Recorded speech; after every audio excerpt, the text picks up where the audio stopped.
Here's an example of low light. There's a small lamp in my room. It's not completely dark,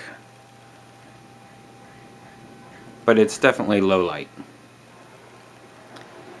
I noticed with the low light, it takes a while for the focus to catch up, more so than when it's light outside.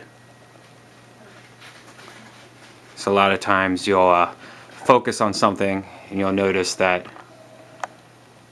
it takes a bit, you'll zoom in on something, you'll notice it takes a bit to focus.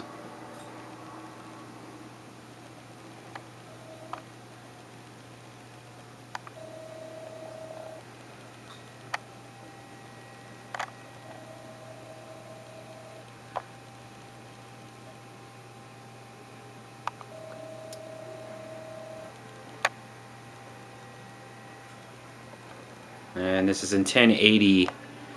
And